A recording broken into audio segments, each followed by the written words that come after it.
ஒரு மகிழ்ச்சியான செய்தி. இதயம் நல்லெண்ணெயின் விலை லிட்டருக்கு ரூபாய் 105 குறைஞ்சிருக்கு. செப்டம்பர் 2023ல 1 லிட்டர் இதயம் நல்லெண்ணெயின் அதிகபட்ச விலை ரூபாய் 503. ஆனா இப்ப 1 லிட்டர் இதயம் நல்லெண்ணெயின் விலை ரூபாய் 398 மட்டும்தான் தமிழ்நாட்டுல. அப்ப இனிமே எல்லாரும் இதயம் நல்லெண்ணெய் வாங்கலாம் இல்ல? நாங்க செருதூர்ல இருந்து கடலுக்கு போனோம். வலை இறக்கிறோம் அந்த நைட்டு.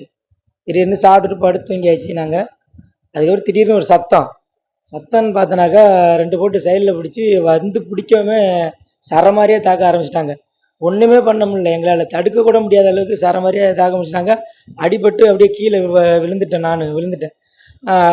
இந்த மண்டையிலெல்லாம் கொக்கி போட்டு இழுத்து ரொம்ப ஆழமாக போயிட்டு ரத்தமாக அப்படியே ஓட ஆரம்பிச்சிருச்சு. ரொம்ப நேரம் ட்ரை பண்ணி ஒன்றுமே பண்ண முடியல. அப்புறம் எங்கள் போட்டில் ஏற விடக்கூடாதுங்கிறதுனால எப்படி அப்படியே தடுத்து அது இதுவும் பண்ணாங்க. அந்த நேரத்தில் அவங்க சொல்கிறாங்க, அறுவாயிடுறா, உன்னை விடக்கூடாது, வெட்டணும், கொத்தணும், இப்படி சொல்லிட்டு பேசுகிறாங்க.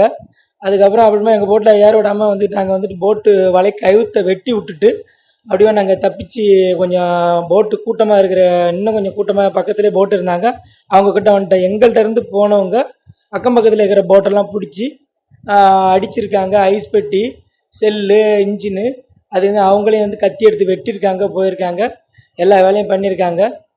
அடிப்பட்டத்தில் அடித்ததில் உடம்பு எல்லாம் கை காலெல்லாம் ஒன்றும் எல்லாம் வீக்கமாகவே இருக்குது. ஒன்றுமே பண்ண முடியல. மண்டையெல்லாம் ஒரே கண்ணமாக வலியாக இருக்குது. தொழிலுக்கு போகிறதுக்கு எத்தனை நாள் தான் ஆகும்னு எனக்கே தெரியல. அவங்க தமிழில் தான் பேசினாங்க.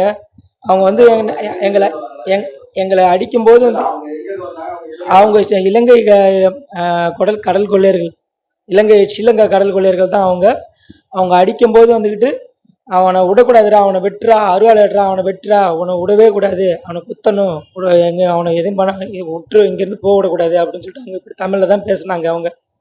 தமிழில் தான் பேசினாங்க. தப்பிச்சு வந்ததுனால கொஞ்சம் ஏதோ எங்களுக்கு போயிடுச்சு. பக்கம் போட்டலாம் இன்னும் சாமான அது இதுன்னு நிறைய அடி வாங்கிட்டு வந்திருக்காங்க. உடம்புலாம் இப்படி எவ்வளோ வலியாக இருக்குது. ஒன்றுமே ஒன்றும் எத்தனை நாள் தான் ஆகும்னே தெரியல. மண்டையெல்லாம் ஒரு எல்லா இடத்தையும் தான் 50-100 அடி அடிச்சிருப்பாங்க. உடம்பு ஃபுல்லாக வெறும் இதாக தான் இருக்குது. என்ன தான் பண்ண போகிறேன்னே தெரில. நான் இப்படி இருந்தனாக்கா எப்படி தான் தொழிலுக்கு போகிறதுன்னு தெரில. நம்ம எல்லையிலே இந்த மாதிரி நடந்தால் எப்படி தான் கடலில் தொழில் பார்க்குறது, என்ன பண்ணுறதுன்னே தெரிய மாட்டேது.